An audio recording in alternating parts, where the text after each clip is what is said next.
Hey guys, welcome once again to my channel. Today is going to be a very short video about why your application keeps getting rejected. I would like to emphasize the fact that I am not a recruiter. However, I've been through the process once, and there's been a couple of instances where I got more experience, and all of this is from my personal experience and also from the experience of others that I have read. Emirates as an airline uses a software called the ATS, applicant tracking system. So this ATS is basically a software that's supposed to scan every application that the company receives.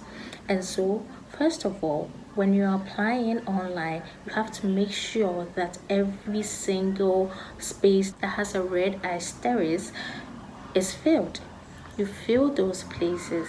In fact, even those places that are not compulsory to fill, if you have the answers for them, make sure you've completed.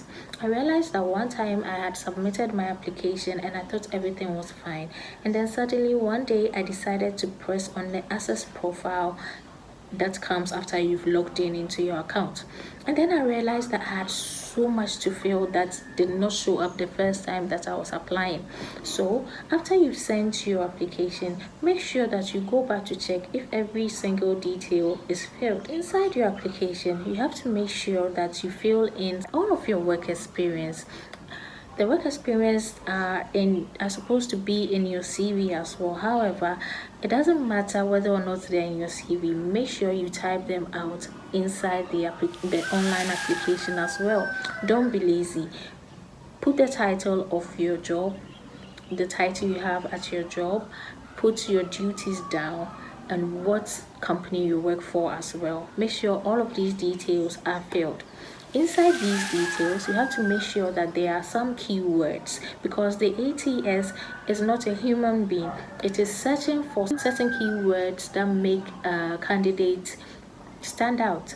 Keywords such as customer service, customer care, teamwork, diligence, resilience. All of these are excellent words that make you look like somebody who is ready for the job of a cabin crew. So while you fill your work experience in the application, make sure you include certain keywords such as customer care person, customer care officer, client relation officer, public relation officer, teamwork, so on and so forth. So I have had quite a number of work experience. The titles that were given to my job were not particularly stating the words customer service. However, my job was related to customer care.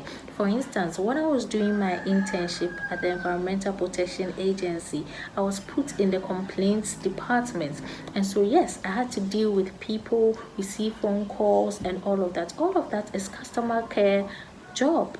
So whilst you are titling that job, once you put that job title down, there's nothing wrong with saying that you were a customer care person, because indeed the job entailed a lot of customer care and you relating to people.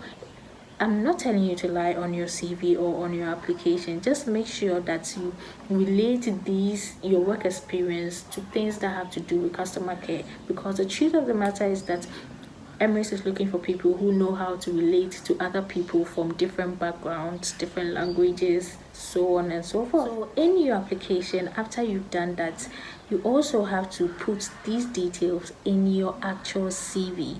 So don't forget to put these same details: customer service, customer care, public relations, teamwork, and all of those keywords in your CV. Make sure you put on your CV your actual nationalities, because nationality is actually an important part of your Emirates recruitment process. One thing you have to realize is that you don't have to make a very complicated CV. Keep it simple but nice. It has to be very organized. It has to have nice headers.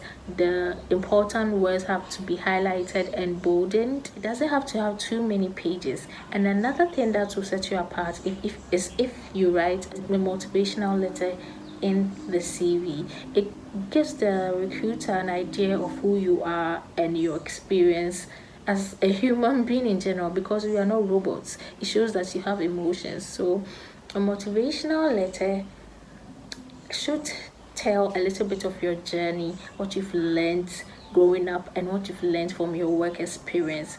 I mean, it can be a good story or essay, but it doesn't have to be so detailed that you have to come and talk about how your auntie or your uncle died and no. However, it is a motivational letter, and hence it has to have some feels, some feeling of human emotions in it. I hope you understand. So yes, a motivational letter would be nice to put in your CV, and keep it simple. Keep the CV to about 2 or 3 pages. I recommend 2. And then you can list your skills: teamwork, organization, ability to swim, other skills that you think you have that will set you apart. You can list them on the side, and you can attach the percentage at which you can do these things well. I hope you understand. Another nice thing you can do is to actually attach your passport photo to the CV. When you go for a CV drop off or an open day, they'll ask you to attach a passport photo, but you never know what can happen to it. Even though it is stapled down, it can tear, fall off, or whatever. So a good thing is to attach your passport photo to your CV.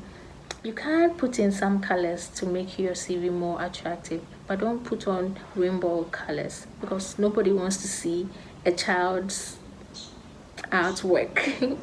Yes, keeping the colors plain and simple looks more professional.